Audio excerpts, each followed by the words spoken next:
My daughter's scream tore through the phone before her words reached me. "Dad, they killed Tyler. They're laughing. Oh, God, they're laughing." Her voice was choked with panic. And behind her I could hear men shouting. Their drunken laughter distorted through the phone. Then a single voice rose above the rest. Deep, smug, unbothered. "Mess with the Reapers. Pay the price." The next morning, that same voice was everywhere. The Reapers' leader, Vance Doyle, had posted a photo online. Tyler's lifeless body sprawled beside a wrecked motorcycle. His caption read, "Respect earned. Lesson taught." His smirk burned into my mind, along with every word he wrote. I've been a Marine for most of my life. 23 confirmed kills, and too many ghosts to count. I stared at that post until the trembling in my hands stopped and something colder took over. Tyler wasn't perfect, but he loved my daughter. That was enough for me. The police called it gang retaliation. No witnesses. No suspects. Just another name buried under the weight of fear. The Reapers owned the South End. Drugs, guns, women, they ran it all. The cops didn't touch them, and no one dared to speak. Chloe, my daughter, hadn't eaten or slept in days.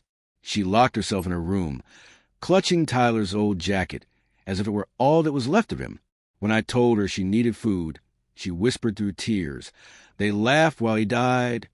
Something inside me snapped, not loud, not angry, just a quiet fracture that changed everything. That night, I went to the garage and pulled out an old metal box from under the workbench, coated in years of dust. Inside were things I promised never to touch again. Files, a knife marked with forgotten notches, and a flash drive. On it were contacts, coordinates, names of people who didn't exist on paper, but owed me favors. The kind of men who didn't ask questions. I turned the computer on and began to remember who I used to be.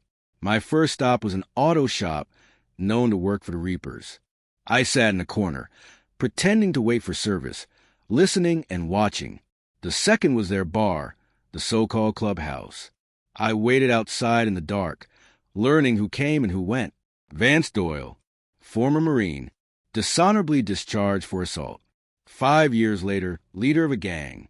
His file described him as unstable. His grin said invincible. But everyone who thinks they can't be touched eventually learns they're wrong. I mapped their movements, patrol shifts, guard rotations, escape routes. I stopped sleeping. The discipline I thought I'd buried came back without effort. 3 nights later, I found their truck, the same one from the video of Tyler's beating. The license plate matched, TXG 4217. I ran it through an old contact from my unit. It was registered under a fake company tied directly to Vance. That was enough. When you've seen war, you understand that revenge is just another form of mission planning. And this was my mission. The night I went to their bar, the air was thick, electric, like a storm waiting to break. 2 guards were outside, half drunk, laughing.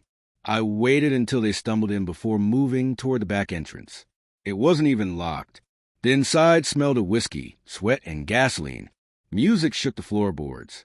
Vance stood at the bar, his arm around a woman, phone in hand, showing her that same post, still proud of it. He didn't recognize me when I approached. "Club's closed," he muttered.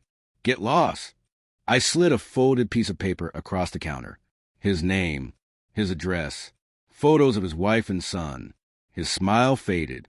What the hell is this? "Balance," I said. He reached for his gun, but he was slow. I wasn't there to kill him. Not yet. I just wanted him to feel the fear. Behind him, the TVs flickered. Security footage played. The attack, the beating, the laughter. Every second of that night. Only now, it wasn't just in that bar. It was online, live, public. His face drained of color. "What did you do?" "I gave you what you wanted." I said, "An audience." By sunrise, the footage was everywhere. News channels, social media, local broadcasts. The FBI arrived before noon. The bar was raided. Guns, drugs, and evidence buried for years came out into the light. Vance was dragged away in handcuffs, screaming about honor and loyalty while cameras captured his every word. I stood across the street, watching. Later, Chloe called me. "Dad," they caught them. All of them. Even him. I saw, I said. Her voice cracked. I just wish Tyler could see it. He did.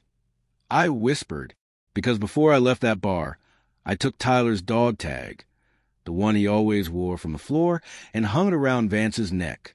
2 weeks later, Chloe smiled again. Just a small one, but it was real. She didn't ask how justice had come, and I didn't tell her. Some things are better left buried. Sometimes at night, I still go to the garage.